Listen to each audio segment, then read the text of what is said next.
Yes mister Shinde, बसा. एक minute. ही शाळा आहे, त्याच्यावर ओरडायचं काही कारण नाही. त्यांनी काहीच केलेलं नाही. जे काय केलं ते तुम्ही केलंय. बाळा, जरा बाहेर जाऊन बसतोस?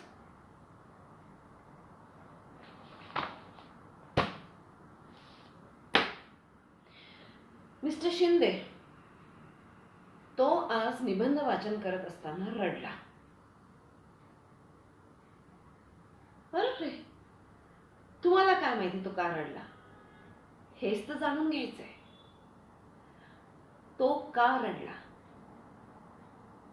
हे बघा, तुम्ही इथे शाळेत आला आहात आणि तुम्ही माझ्याशी बोलत आहात. अशा पद्धतीने तुम्ही बोलायचं कारण नाहीये.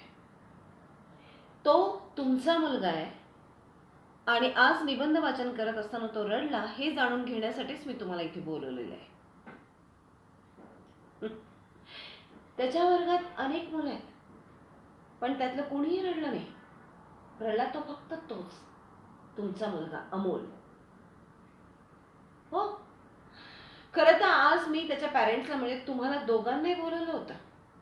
तुम्ही एकटे झाला का?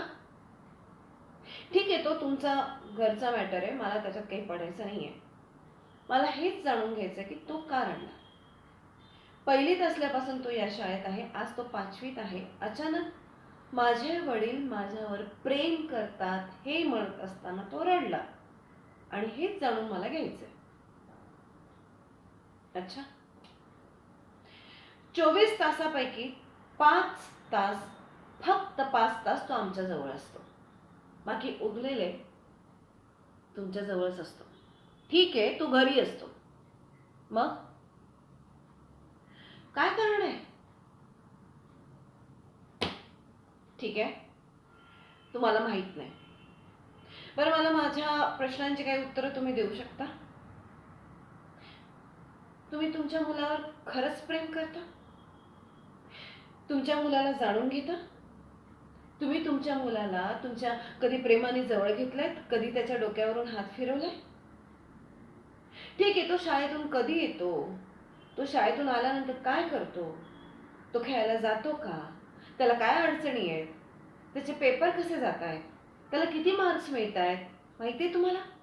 त्याचा कुठला सब्जेक्ट कच्चा आहे, कुठला पक्का आहे? बरं, त्यांनी काल परवा जे काही निबंध लिहिलंय ते तुम्हाला माहिती आहे? त्या निबंधात त्यांनी काय लिहिलंय तुम्हाला माहिती आहे? काहीच माहित नाही.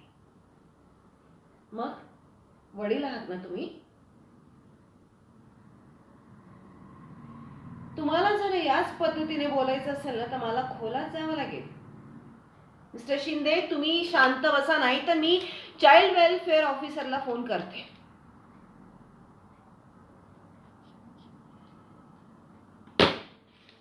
सांगा,